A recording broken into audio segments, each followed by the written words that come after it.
コンギークです。今回のテーマは、頑張ってきたあなたが報われることです。どうぞよろしくお願いいたします。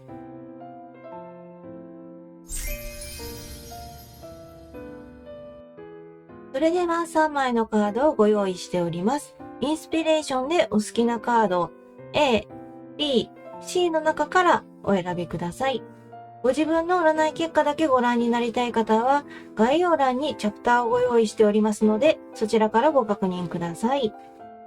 これからも様々なテーマで占ってまいりますので、よろしければチャンネル登録、高評価、また動画の共有をお願いいたします。それでは、今回はフォース集というスプレッドと、オラクルカード、ルノロマンカードを使用して占ってまいります。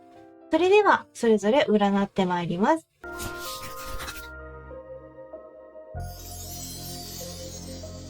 それでは A の方の結果です。A の方の頑張ってきたあなたが報われることですが、こちらがあなた自身が幸せを確信できる、そういった未来が待っているということですね。で、人間関係もですね、これからすごく良くなっていくようなので、そういった点ではですね、あなた自身順風満帆な毎日を送っていけるのではないかなと思います。それではですね、1枚ずつお話しさせていただきます。それでは過去ですね、ペンタクルのキングの正位置で自分の力を役立てようとするときですね、ビジネスでの問題やあなたの人生の経済面の整理に関わっていたとき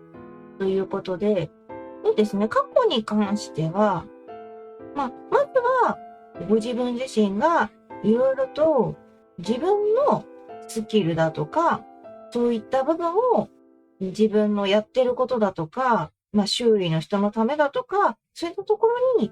役立てていこうというふうにね、思っていた。という意味では、気持ち的には前向きだったのかもしれないし、必要に迫られて、そういうふうにやってたって可能性もありますね。ただ、その中でビジネス、お仕事とかそういったことになるのかな。そういったことの問題があったり、あなた自身の経済面、生活をする上でのお金ですよね。そういった部分の整理に関わっていた時っていうことなので、家計を見直していかなければいけないとかですね。もしくは、お仕事を、やられていたお仕事をですね、辞められて空白の期間をですね、どうするか。ハローワークさんの方でね、日本だとハローワークさん、があるので、そういったところで退職手当っていうのも、もらえるのはもらえるんですけれども、またいろいろ条件がありますからね。そういったところでも、なかなかね、ちゃんともらえてたのかっていう人もいらっしゃると思うのでね、大変だったのかもしれないですね。お金に関することで、ちょっとご苦労があったのかなっていう感じはしましたね。では現在ですね、こちらが死神の逆位置です。停滞していて、一進一退の運気ですね。中途半端な結果に終わりやすいっていうことですので、これは、だからご自分自身が何を頑張ったとしても、頑張ったけれども結局、その後にいろいろと起こってしまうとかで、進んだと思ったら下がっちゃうっていう。一進一退なので、ずーっと下がってるわけではないっていうところ、またそれがね、あなた自身の自信がなくなっていくのにつながってるのかなっていう感じはしますね。明るい道もあなたに指してはいるけれども、でも、その分、また戻らされるっていうね、なんか一つの拷問みたいな感じですよね。穴を掘って、それの穴を埋めさせられるっていうね、昔本当にひどい拷問があったんですけれども、あれはね、本当に苦しいんですよね。そういったイメージかなっていうところが感じられますね。そうなると、どうしても何をやっても満足のいく結果にはならないっていうことですよね。うまくいったなっていうふうにはならなくって、やってはみたものの、中途半端途中になっちゃったみたいな感じの結果になりやすいっていうところがあるので、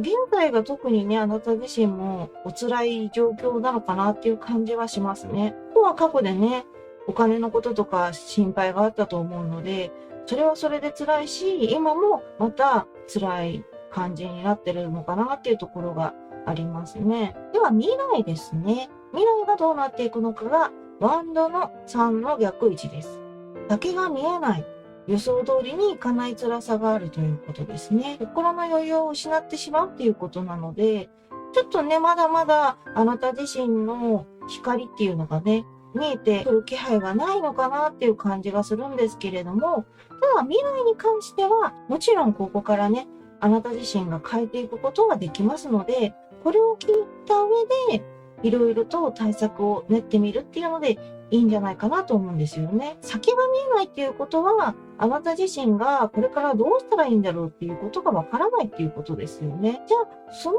間は今だけを見つめる。今自分が何をできるかっていうのを考えていくっていう風にね、シフトしていくといいのかなっていう感じがしますね。で、予想通りにいかない辛さ、自分自身が望んでるような結果にならないとかですね、期待した通りにいかないっていう風になるっていうことだったら、ここはね、もう自分自身の中で一つ割り切って考えてみるっていうので対策するのもいいのかなっていう感じはしますね。なので予想通りにいかない自分自身の満足いく結果にならないんだったら、じゃあやれること全部やってしまえみたいな感じでね、やっていくのもいいんじゃないかなと私は思うんですよね。それか、やったとして予想通りにいかないっていう場合の、労力に対して、それは嫌だなって思われるんであれば、まずそこはもう動かないっていう風にしてもらうといいのかなと思います。これからですね、無理をしないっていう風にね、動いてもらう。あなたが望んでることだとか、そういったところを動かすのではなくって、まずここではちょっと待ってもらう。動かさないでいてもらって、小休止の時期だよっていう風にね、思ってもらって、それで様子を見るっていう風にしてもらう。そのどっちかかなっていう感じはします。開き直って好き勝手にやっていくか、もう様子を見て静かに時が過ぎるのを待つかっていうところですね。で、心の余裕を失ってしまうっていうのは、これは結局うまくいかない部分があるからこそ、それでうまくいかない。じゃあこれやってみよう。あ、これもうまくいかないっていう悪循環になっちゃうっていうことがあるのかなと思うんですよね。なので、じゃあさっきの対策をすることで、心の余裕っていうのもね、出てくるのかなと思うので、ぜひね、そういう風にしてもらって、ワンドの3のね、逆位置を正位置にね、戻すようにしてもらったらいいのかなっていう気がしますね。ワンドはそもそもね、情熱のカードになりますから、それがね、うまいことね、機能してないっていうことだからね、そこを機能させるには、どういう風にしたらいいかっていうのがね、先ほどお話ししたような対策をしていただくといいのかなっていう気がします。では周囲ですね。ワンドのナイトの正位置です。アクティブで情熱的で精力的な人っていうことなので、なるほど、この人がね、あなたを引っ張ってくれるかもしれないので、この人に頼ってみるのもいいかもしれませんね。未来であなた自身のパワー不足っていうのがありますから、この情熱的な人で、ワンドなので、ワンドの3よりはワンドのナイトの方が強いですよね。そう。その強さっていうのが、こっちの周囲の人が持ってらっしゃるので、その人に頼ってみるというか、その人の力を分けてもらうっていう風にしてもらうといいかもしれませんね。もしもあなた自身がもうこの時にやりたいんだって思う場合はね、そういったアクティブな人っていうのに力を貸してもらうっていうのをやってみるといいかな。その人についていってね、どういう風にやってるんだろうっていう風に真似してみるとかね。で、その人の話を聞いてみるとかね、教えを請うとか、そういう風にしてもらうと、かなりね、動きやすさが変わってくる感じがしますので、できれば、自分自身一人で頑張るのが辛いなって時はね、周囲の人、そういった人にね、話をしてもらうのも大事かと思います。では、障害ですね。こちらがペンタクルの8の逆位置ですね。努力の方向性、時間配分がうまくいってないっていうところが障害になるっていうことなので、なるほどですね。努力の方向性っていうことなので、これは頑張ってきてる部分が、もしかしたら、あなた自身のやり方が違うのかもしれないですね。もしかしたら別のやり方があるのかもしれないですね。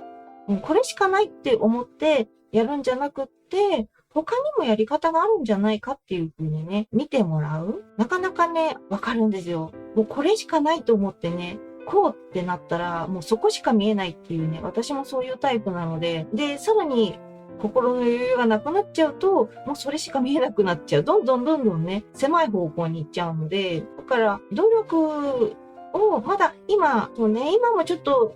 なかなかね、気持ち的にも落ち着かないかもしれないんですけれども、もしよかったらね、今のうちに方向修正をしてもらうといいかなと思います。自分自身の頑張り、それ自体がね、悪いことじゃないんですよ。例えば、その、努力の方向性が違ったとして、自分がそれが間違ってたんだっていうことではないんですよね。例えば、その方向性が違うだけだから、今から起こる未来ですよね。そういった未来で、あなたがこれまでやってきた、頑張ってきたことが何かに役立つことがあると思うんですよね。あ、これ経験したことだっていうことがあるはずなので、だからいろんな方向を試してみるっていうのは別にね、間違いじゃないです。絶対に最初から成功しなければいけないなんてことはないのでね。失敗は成功の友って言いますけれども、これね、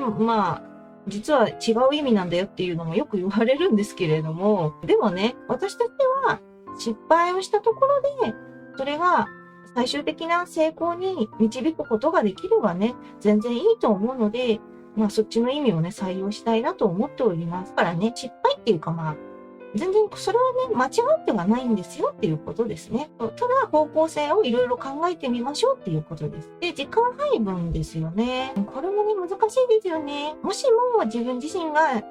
これ時間の使い方うまくいってないなって思うんであれば、一度タイムスケジュールっていうのを作ってみるといいかなと思いますね。私とかは苦手なタイプなんですけど、時間配分苦手勢なんですけれども、だからスマホのスケジュール帳とかに自分のやることとかを細かく時間入れてやっておくっていう風にして、これはこの時間にあるんだなっていう風にね、すると、ちょっとね、違うんですよね。全部を詰めにしてしまうと自分が辛くなっちゃうから、ある程度のその時間の余裕を作っておいて、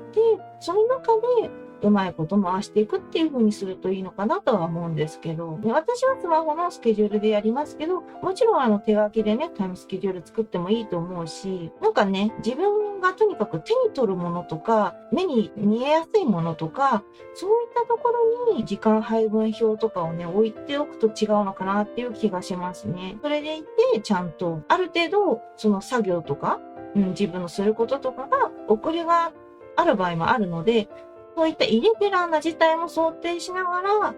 ちょっと時間をね、遅くしておくとかね、いう風にしておくと、そうするとうまくいかなかった時にわーってなっちゃうよりは、落ち込んじゃうよりは、そういう方向にした方が、ちょっとはね、リスクが減るかなと、自分の中のね、失敗してしまって落ち込んでしまうみたいな方向にならずに済むからいいのかなと思います。それでは最終結果ですね。ここがあなた自身が報われていく結果になっていきます。カップの10の聖地です。幸せを確信できる結果になります。そうですね、もうこちらのカードさんを見ればわかるようにね、本当に豪華ですよね。後ろがね、もうあなたのね、幸せを祝福しているかのようなね、カードさんになるんですけれども、で、平穏の日々が訪れますということでですね、で良い人間関係も築いていけるっていうことなので、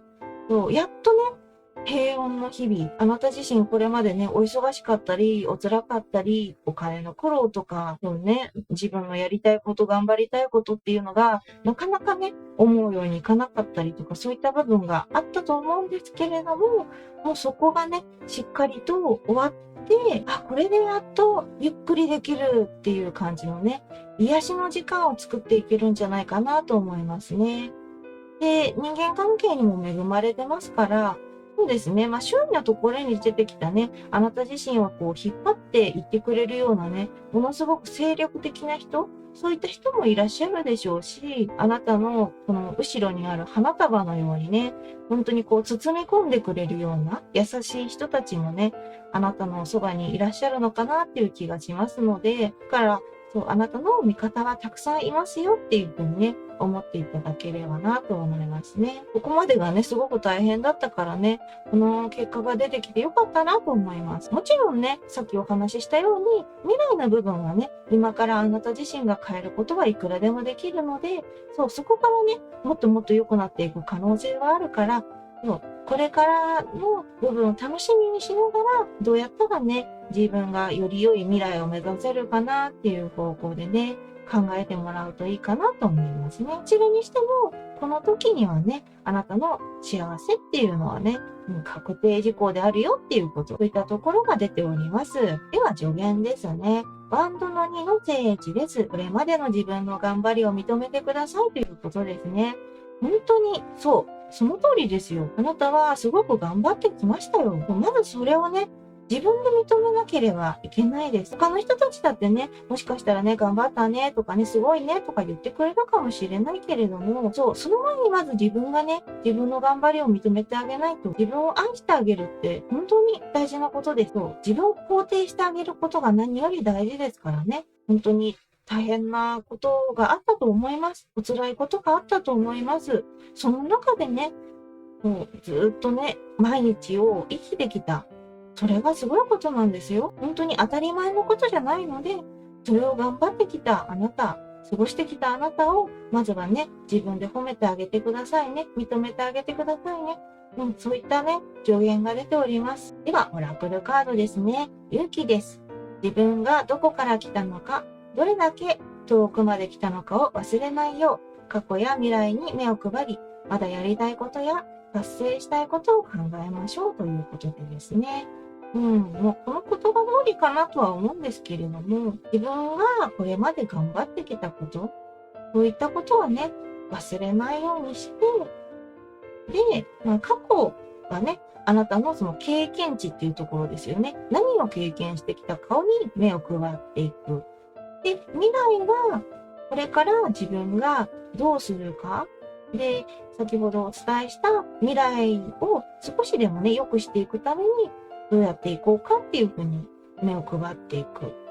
その中で自分のやりたいこと、達成したいことをね、考えながら、しっかりと達成していっていただけたらなと思いますね。あなたの達成できる環境っていうのはね、これからちゃんと作れていけると思いますので、よろしければね、勇気を持って進んでいってほしいなと思います。では、ルノルマンカードですね。いいです。満足のいく結果になります。そうですね。これは最終結果のところとね、同じような感じですね。満足いく幸せな結果が出てまいりますよということですね。で、その中で基礎や基盤を固めようということですね。改めて自分自身の基礎ですよね。やはり何でもね、お勉強とかだと分かりやすいんですけどね、基礎からやっていこうってよく言われますからね。人生においても自分自身のその基礎の部分から、ちゃんとしっかり固めていって、そこから応用していくっていうことですね。多分これまでのね、過去で培ってきた基礎の部分っていうのがたくさんあると思いますので、そういったところをしっかりと意識しながらね、これからを動いていってほしいです。そうですね。本当に助言のこの一言に尽きるんですよね。あなたはものすごく頑張ってきた。で、その頑張りがね、しっかりと報われていって、もうそこから最終結果につながっていきますよっていうことなので、まずはね、本当に自分自身でね、拍手を送ってあげてほしいし、よく頑張ったねって自分で自分をね、褒めてあげてほしいです。で、ここからはね、今から予想通りにいかないんだったら、開き直って自分の、あれこれやりたいことをやっていこう、もう好きなようにやっていこうっていう風にするか、ゆっくり休むか、他にももしかしたらね、あなた自身がひらめくやり方があるかもしれないし、そういうのをしながら、良き未来にしつつ、そして、幸せな最終結果ですよね。そういったところにね、向かっていってほしいです。それではですね、こちらの方、よろしければ参考にされてください。以上が A の結果でした。それでは B の方の結果です。B の方の頑張ってきたあなたは報われることなんですけれども、まさにあなた自身のその頑張ってきた経験がですね、生かされていって、何事もね、うまく対処できていくようになる。それでいて、これからね、改善だったり、良い展開っていうのが待っているっていう風にね、なっております。それではですね、1枚ずつお話しさせていただきます。それでは過去ですね。カップの8の正位置です。諦めて潔く撤退した時ですね。考え方が変化したりとか、新たなものを求めたりね。そういった部分があったのかなと思います。で、この時期はすごく重荷がね、多くあったみたいなので、それをね、まずいっぱいいっぱいだったっていうところですよね。重荷が多くありすぎると、それはもう抱えきれませんからね。そう。だから、もう無理限界っていう風になって、それで撤退するしかなかったのかなっていうところもありますし、で、考え方が変わったっていうのは、結局そうやってご苦労があったから、このままじゃダメだっていう風にね、思われたのかなっていうところもありますね。このまま自分自身がこうやってずっと重荷を抱えたまま、いろんな負担を強いられたままだと、自分自身が潰れてしまうっていう風にね、思えてきたんじゃないかなと。そこはね、でも素晴らしいことだと思うんですよね。このままじゃダメだって思えるっていうところは、一つのね、進歩だと思うんですよね。ずっとこれまで自分が頑張らなきゃとかやらなきゃっていう思ってたところが変わってきたっていうことなので、そう。だから、そこに、罪悪感を抱くことは必要はないと思いますし、もしも他人のですよね、周囲の人から責められたとしても、そんなことはね、責められる言われはないと思います。あなたがすごく大変だったんだから、それをね、握るのは仕方がないことだと思いますし、当たり前のことだと思います。だからね、その中で新しいね、ものっていうのをね、あなたが求められるね、欲望っていうところですよね。欲を持つことは良くないことだなんてね、言われますけれども、人間ね、誰しもやはり欲望から逃れられないとは言います。お坊さんとかだってね、そうそう。聖職者だってね、完全に欲から離れられる人は本当にごく稀ですからね。そういう点で言えば、ちゃんとね、自分自身のその欲望に正直になったっていう部分では素敵なことだと思います。何を置いても自分を犠牲にするっていうことをね、なくしていったんだと思うので、だからそれはね、自分自身でね、すごいことだっていうふうに思ってもらえればと思いますね。では現在ですね、カップの2の正位置です。人とのつながりを実感できる時です。許す心も出てくるっていうことなので、過去にね、あなた自身がいろいろと重荷を背負わされていたっていうところがあるので、それは他者の人、周囲の人から背負わされていた部分も多くあったでしょうから、それをね、許す余裕が出てきたっていうことですよね。直接許す必要はないとは思いますし、許すか許さないかはね、あなた自身だから、心が出てくるっていうだけですからね。そこはね、別に許す必要はないとは思います。あなた自身が心が出てきただけで、謝罪されて許そうかっていう風になれば、許せばいいだけで、そこはね、別にご自分自身でね、決めて大丈夫だと思います。ただその中で人間関係はね、改善していくのかなっていう感じがしますね。あなたが心の変化とか、とにかく変わらなきゃっていうふうに思われたことでね、また人間関係もね、良い方向に変わってきたのかなっていう感じがしますので、しっかりね、助けてくれる人がいるのかもしれないですね。つながりが実感できるっていうことは、ご近所付き合いだとかね、自分自身の近くで人と接する機会っていうのが増えていくのかもしれないですね。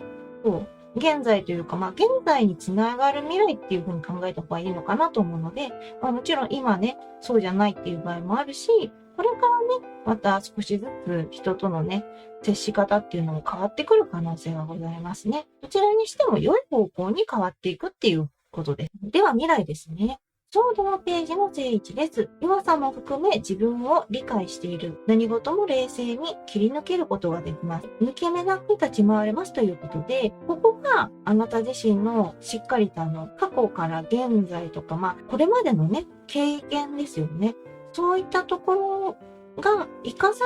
れて、いろいろと冷静に切り抜けていけるっていうことですね。もうすでにこういった経験はあるから、じゃあこういう時はこういう風にすればいいんだなっていう風にね、対策が立てられるっていうことですね。で、自分自身もちゃんと弱さも分かってるという。これはね、弱さを分かるっていうのは強みなんですよね。自分の弱点が分かってるから、じゃあそこをどういう風にしていくかですよね。あえて弱さをさらけ出すか、それとも弱い部分をうまいことね、いい方向に持っていって、強みにしていく。いろんなね、やり方あると思うんですけれども、ちゃんと自分を理解しなが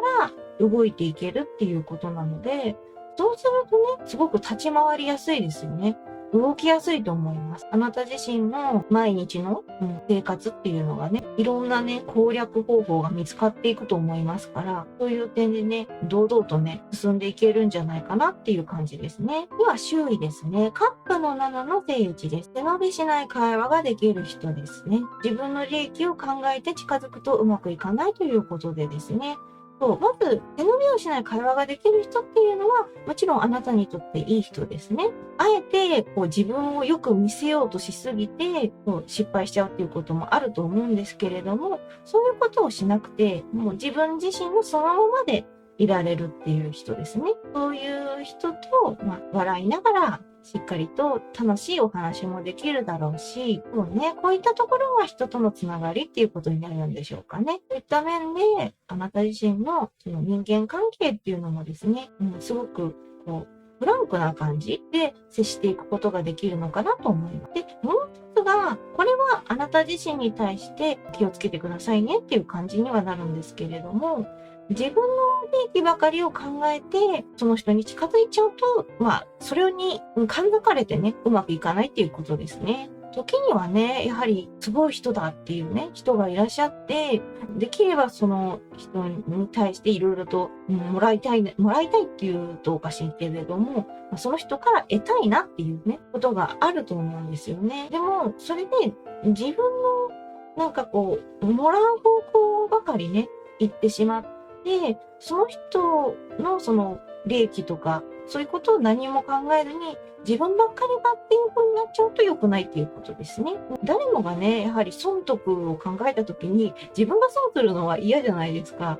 得はしたいと思うんですよね。人間関係においてもそうだと思うんですけれども、でもお互いにね、得をする関係っていうのを築いていくことが今というか、これからは大事なのかなと思うので、ストレートに考えていなくっても、お相手の方っていうのが、この人自分のこれを狙ってるんじゃないかっていうふうにね、思っちゃうっていうことがあるかもしれないので、そうならないようにできるだけ対等な関係を築いていくっていうことが大事ですね。どうしても持ってる人っていうのはいらっしゃるからね、いろいろと。それはもちろん羨ましいし、でその人自身も、そこをね、あえてね、言う人もいると思うし、だからそういったところで、いいなっていうふうに、もちろん仲良くするのはね、いいとは思うんですけれども、それがあからさまにね、その人の持ち得てるものっていうのに狙いを定めてるように見えないように気をつけてもらうのがいいのかなと思いますね。私とかはね、やっぱり VTuber なので、やはり YouTube 登録者数が多い人とコラボできればね、それはもちろん自分の利益になるかもしれないんですけれども、だけど、それを考えて登録者数の多い人に近づいたところで、その人自身が得することって何もないじゃないですか。私の方が登録者数が少ないし、だから自分自身が何をその人に与えられるかっていうのをしっかり考えながら、接していくのが大事なのかなっていうのはね、思うので、これは本当 VTuber だけじゃないと思います。人間関係において、どうしてもそこが出てくることがあるのでね、そこは気をつけていきましょうねっていうことでいいと思います。なければね、それはもう別に全然意識しなくていいと思うんですけど、そういうことがあるかもしれないよっていうふうにね、思ってもらえればと思いますね。それでは障害ですね。肯定の逆位置です。勇気がない。人の意見が聞こえていないことが障害になってしまうっていうことで、勇気がないっていうのは、でもそもそも過去の漢字から言ったら、あなたはすでに勇気を持ってるんですよね。大変だった時期、すごくいろんなものを背負わされてた時期からちゃんと逃げることができて、それはもう勇気があると思うので、だから自分自身勇気がないとか、これもできない、あれもできないっていうふうに思うんじゃなくて、ちゃんと自分が逃げてきた、いろいろ考えて頑張ってきたっていう、そのことを思い出してもらったらいいのかなと思います。勇気がないことはない。あなたは勇気もあるし、すごく頑張ってきたし、だから、そこをね、自分でしっかり意識してもらって、進んでもらうのがいいのかなと思いますね。で、人の意見が聞こえていないっていうのは、これはどうしてもこう余裕がないとね、周りの人たちの声って聞こえづらくなりますよね。自分のことで精一杯だから当たり前なんですけど、だからね、そういう時は、その意見とか人の声とかが聞こえないっていうのをもう最初から言っておくっていうのがいいのかもしれないですね。今、自分は余裕がありません。だから、今何かあれこれ言われても、ちょっと難しいですっていうのを事前に言っておく。それ大事です。何にも言わないまま、そのままにしておくで、なあなあにしておくと、それで結局周囲の人から反感を買ったりとか、何なんだあの人はみたいな感じになっちゃうんですよね。だから事前に伝えておくと、そこが少しね、柔らかくなるかなと思うんですね。今ちょっとすごく忙しい。余裕がありませんっていう風に伝えておく。今はあなたの話とか、周りのことまでちょっと手が回りません。というのをきちんとお相手に伝えておく。周囲の人に伝えておく。そうすると、わかるわからないはあるかもしれないんですけど、向こうもね。でも、言っとくっていうのは、言いましたよねって後で言えるからね。それもあるしね。だからね、そうやって事前に伝えておくのは大事かなと思います。後になって自分が大変だわーってなった時にまた、それで他の人に責められたら、それでもっと悲しくなっちゃうじゃないですか。だからね、できるだけね、後でいろいろ言われるっていう方向をなくすために、だってちゃんと自分の今の状況っていうのをね、逐一言っておくのがいいのかなっていう感じがします。では最終結果ですね。こちらが、ソードの10の逆位置です。感情的な混乱や痛み、悲しみの時期から抜け出すことができますということですね。いろんなね、辛さ、頑張ってきたからね。それは当たり前なんですけどね。本当にいろんな感情、どちらかというとね、嫌な感情の方が多かったと思うんですけれども、そこからやっと抜け出すことができて、笑顔も増えていくんじゃないかなと、心から笑えるようなね、未来になっていくという感じですね。この先にはですね、改善や好転が待っているので、もうこれからはね、良くなっていくばかりだと思ってもらったらと思いますね。自分の周囲とか環境とか、自分自身もそうですよね。状況も良くなっていくというふうに出てますね。で、他人の助けもしっかりあるっていうことなので、ずっとね、いろんな人にいろんなこと任されて大変だったと思うんだけれども、それがね、もうあなたが頑張る必要はないよっていう風にね、自分たちにも任せてくださいよっていう風にね、周囲の人たちが言ってくれるような状況になっていくのかなっていう感じがしますね。荷物がね、少しずつ減っていく重荷を手放した後、そこから軽くなっていって、それでまた荷物がまた増えてきた時、その時に荷物持ちますよっていう風にね、みんなが助けてくれるっていうね、そういう未来が待ってますよっていうことですね。よかったです。あなた自身が悲しい気持ち、辛い気持ちにならないようにね、動いていってますから、安心してください。では助言ですね。こちらがワンドのクイーンの逆位置です。冷静さを失い、暴走しないようにということですね。これは、障害のところでも言ったんですけど、余裕がなくなると、どうしてもいろんな人の言葉が聞こえてこなくなったりとか、自分が自分でいっぱいいっぱいになって、それでまた悪い方向に行っちゃったりとか、そういうところがあって、そうすると冷静さがなくなっちゃうっていうことがあるので、もう事前に自分がここはもうダメなんだと。自分自身はここはもう弱点でいっぱいいっぱいになっちゃって余裕がなくなっちゃうんだっていうね、ことをちゃんといろんな人に伝えておくことが大事なのかなと思います。あと自分自身も意識しておくことですね。ちゃんとね、弱さは分かってますからね。未来の時点でね。だから、そういったところで暴走する前に自分自身が対応できるように他の人たちにこうなった時には助けてくださいっていうのでもいいし、自分今やばいなと、暴走しそうだなと思ったら、一旦呼吸する何かしてたとしたら、それを置いて、どんなに急いでたとしても、もうそれをね、急いでやったとして、もう、それでまたパニックになって大変なことになっちゃうよりは、もう一旦置く。それで深呼吸してもらう。それか、その自分がいるところから離れてもらう。一旦ちょっと自分自身の気持ちを落ち着けるために何かしてみる。動くでもいいし、ちょっと軽いストレッチでもいいし、何でもいいんですけど、そういうことをしてもらうと違うのかなと思います。実践してみてください。最近ね、私が教えてもらったんですけど、呼吸法もね、リラックスできる呼吸法っていうのがあって、1、2、3秒ほど鼻で息を吸って、で、4、5で息を止めておく。で、6、7、8、9、10で、6、7、8、9、10、5秒か。5秒で口から息を吐き出すっていうね。ゆっくり吐き出すっていう方法で呼吸をすると落ち着きますよって言われたんですよね。そういうやり方もあるので、深呼吸でもちょっと、ダメかもしれないと思ったら、そういうね、リラックス方法があるので、3秒吸って、2秒息を止めて、5秒で息を吐くっていうね、方をちょっとやってみてください。では、オラクルカードですね。夜です。暗い夜にこそ最も美しい星が輝きますということですね。いろいろ悲しいこと、辛いこと、そういったところがあったと思います。ただ、その中にまたあなたを導く、明るい星、美しい星、そういったところが見えてきますよっていうことなので、だからこそ逃げられたのかなっていうところもありますよね。もしかしたら、ここを出てい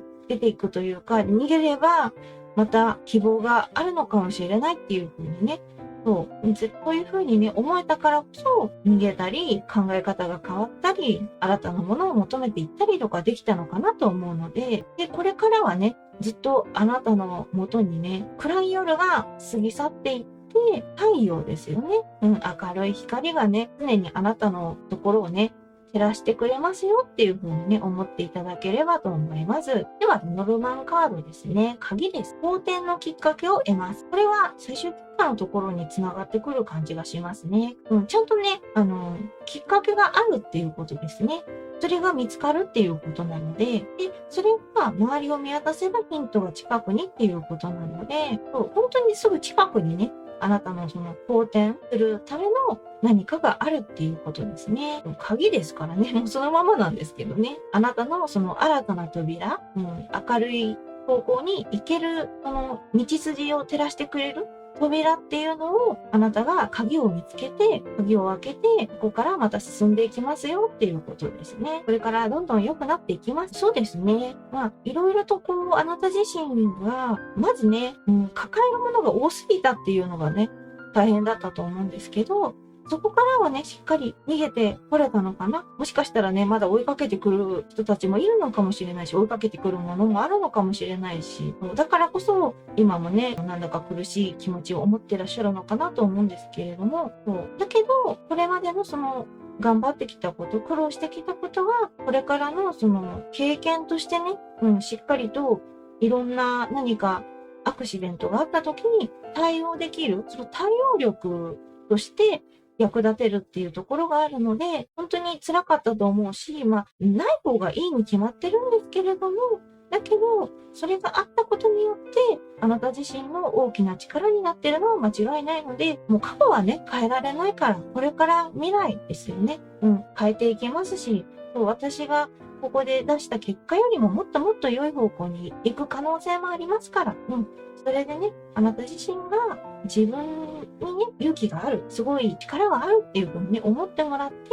動いていただければなと思います。それではですね、よろしければこちらの方参考にされてください。以上が B の結果でした。それでは C の方の結果です。C の方の頑張ってきたあなたが報われることなんですけれども、近いうちに魅力的な話が飛び込んでくる可能性があります。また、これからはですね、いろんなことをバランスよく安定した、毎日っていうのを過ごすことができるというふうに。そして交友関係も広がっていくというふうになっていきますね。それでは1枚ずつお話しさせていただきます。それでは過去ですね。ペンタクルの3の逆位置です。持っている力が評価されなかった時ですね。不親切な目にも遭いやすかったですし、自分自身も不甲斐なさを感じていたっていうことで、まずね、あなた自身の、ちゃんとね、頑張ってらっしゃったと思うんです。当たり前だけどね、すごく頑張ってきたと思う。でも、それがなかなか評価してもらえない。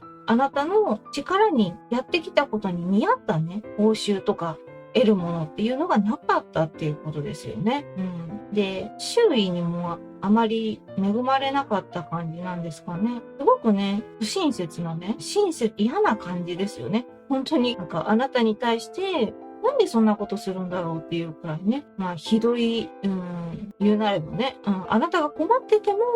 助けてくれないし、そう、あなたのことをずっと放っておいてるみたいな感じですよね。そういう人が周囲にいらっしゃったっていうことでね。で、あなたは本当に頑張ってるし、力だってあるはずだけど、そういうね、嫌な目にばかり遭ってしまうと、不甲斐なさ、自分自身に感じてしまうっていうことですよね。本当はね、自分に感じる必要なんてないのに、そうやってね、自分が悪いんじゃないかっていうふうに思っちゃったってことですよね。もうね、ここからはね、脱していきましょう。本当に頑張ったし、あなたの力っていうのはね、しっかりやれることをやってきたと思うんです。だからね、あなた自身が悪いわけじゃないし、これはね、もう本当に様々ないろんな要因が合わさってると思うし、全体的にはやはり不親切な人、あなたに対して優しくない人っていうのが元凶ではあるんじゃないかなっていう感じはしますね。本当だったら、見えてるはずなんですよね。あなたが頑張ってることだとか、良かった、素晴らしいことをやってるとかね、素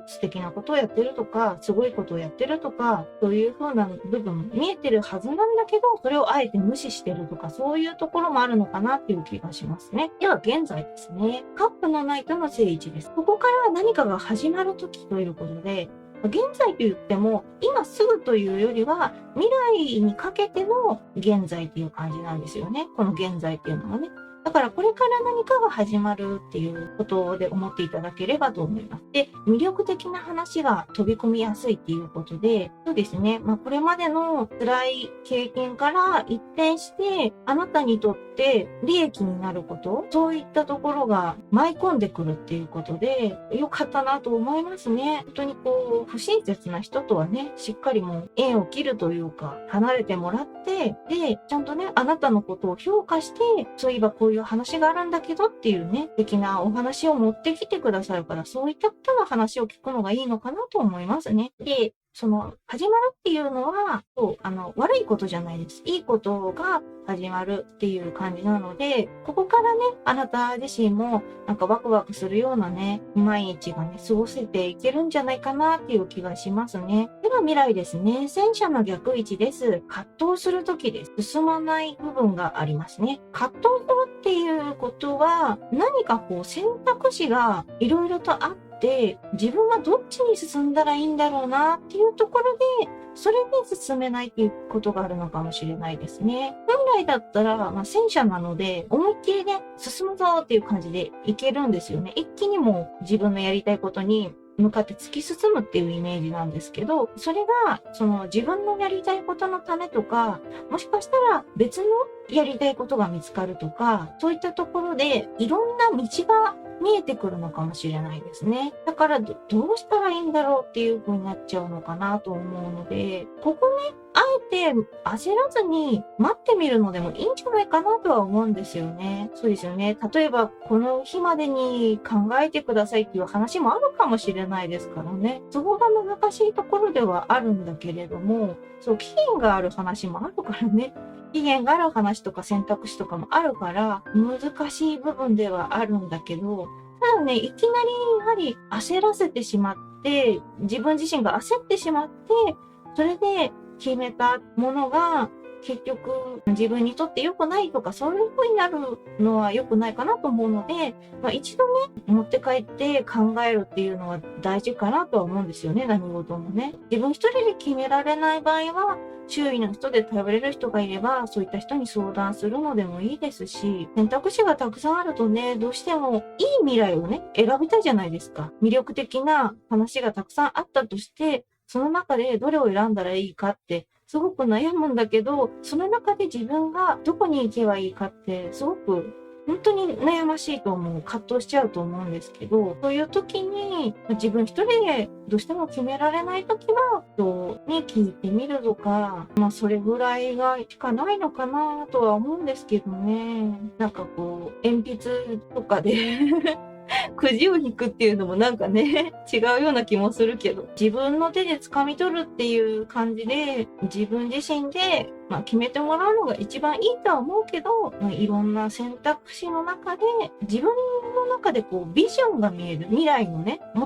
も自分がなんかこう、未来を描けるものってなんだろうっていう風に想像してみるといいのかもしれないですね。それも選択肢の決定する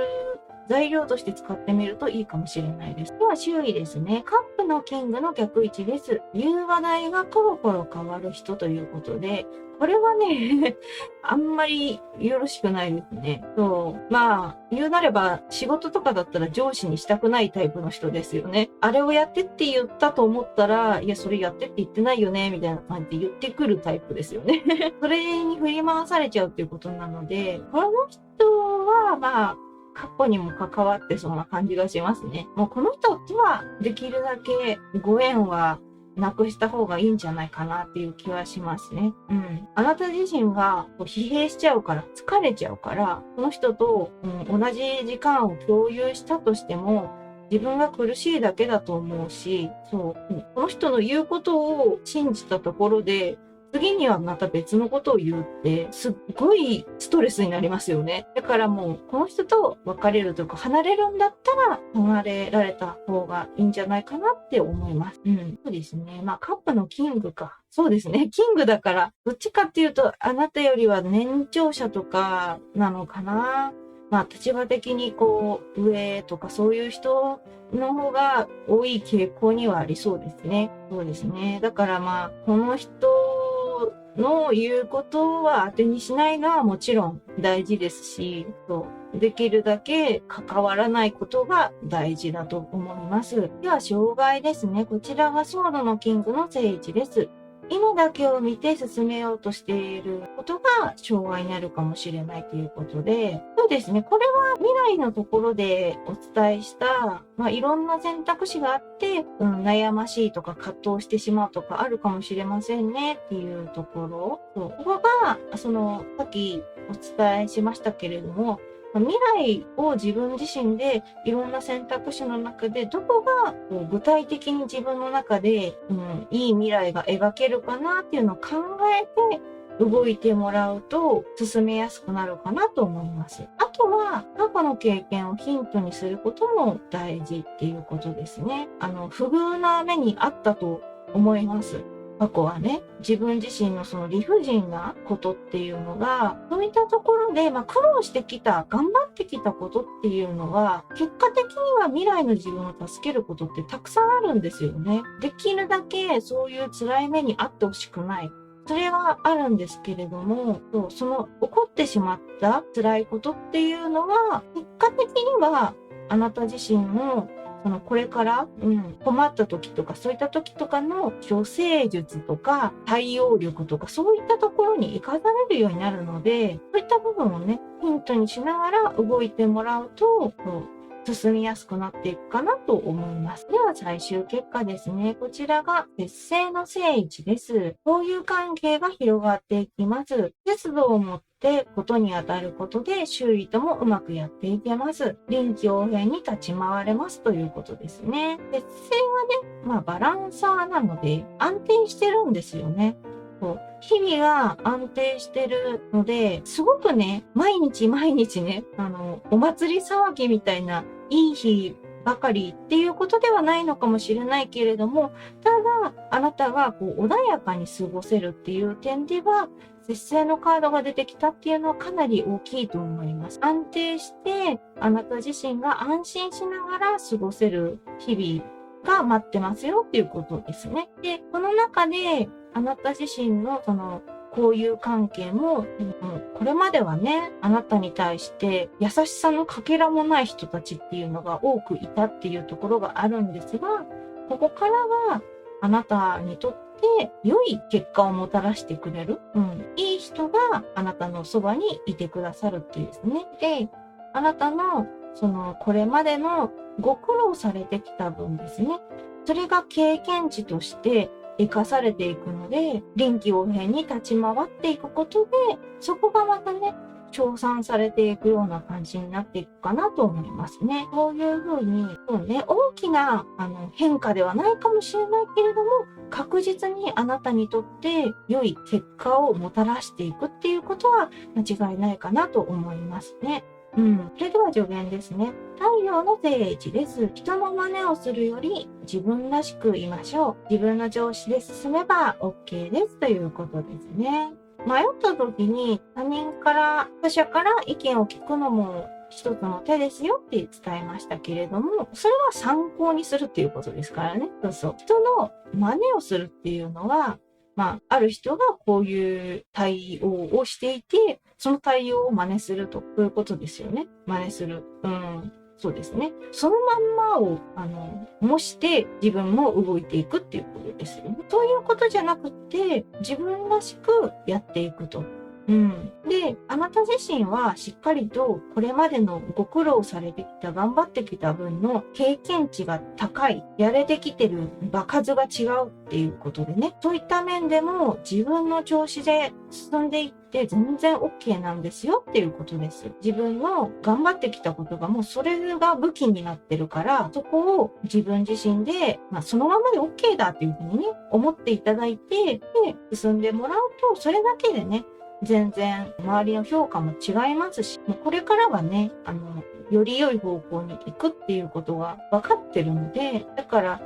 あなたの頑張りとかもね、これまでは評価されなかったかもしれないけれども、ちゃんと評価してくれる人も出てくると思いますし、そういうところもあなたのままでいて大丈夫ですよっていうことです。では、オラクルカードですね。魔法です。あなたは自分の中にユニークな魔法を持っています。その通りですね。そう。あなた自身は、多分ね、これまでの本当辛い目に遭ってきたことから、自分自身にね、自信を持てないとかね、何をやってもダメだっていうふうに思いがちなところがあるんじゃないかなっていうことがあるんですけど、ちゃんと自分の中に自分だけのね、魔法を持ってる。それだけ自分、オンリーワンって言いますけれども、まさにそういうことなんですよね。あなた個人のその魅力だとかね、能力だとか、そういうところをしっかり発揮してもらって、自分自身ではね、全然把握してないかもしれないんですけどね。それはしょうがない。だって、これまでのね、人たちがちゃんとあなたを正しく評価してなかったんだからね。だから、この自分自身のこれまで通りにね、自分自身の自分らしくを過ごしていただければ、その魅力とか能力っていうのがそのまま発揮されると思うのでね、そういったところを大事にしてください。では、ルノロマンカードですね。魚です。やりたいことをするチャンスがやってきますよということですね。はい。これは、そうですね。現在のところに近いのかなっていう感じがしますね。魅力的な話が飛び込んでくるから、そこにやりますっていうふうにね、言ってもらう。それでやりたいことをするチャンスっていうのもちゃんと来るから、もうやりたいことやってしまおうっていうふうにね、思ってもらえればと思いますね。ただ、強欲になりすぎないように節度を持ってっていうのがね、ありまして、ここは節制のカードさんが大きく出てきたのもあって、バランス感覚は大事ですよっていうことなんだと思いますね。難しいんですよね。強欲にならないようにって言っても、どういうふうにって思うかもしれないんですけれども、自分自身がこれぐらいかなって思ったくらいで留めておいて、これ以上もっともっともっとっていう感じで求めてしまうと、それが結果的にね、自分自身に何も返ってこなくなっちゃうのかもしれない。二と追うものは一とも得ずっていうことわざがね、昔からありますからね。そういう風にならないように、まず自分自身がどこまでやれるかっていうのですよね。でやっていって得た結果だけをですね、享受するっていう風にしてもらうといいのかなと思いますね。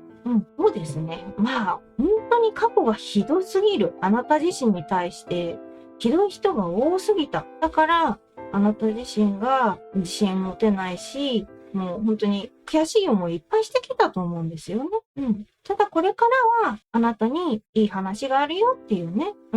ハッピーなニュースっていうのもね、ちゃんとやってくるっていう感じで、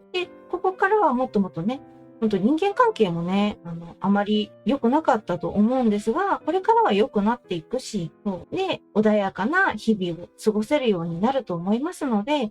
ろしければですね、こちらの方参考にされながら過ごしてみてください。以上が C の結果でした。ここまでご覧くださりありがとうございました。よろしければチャンネル登録、高評価をお願いいたします。これからも様々なテーマで占ってまいりますので、またいらしてくださいね。それではおつけいくでした。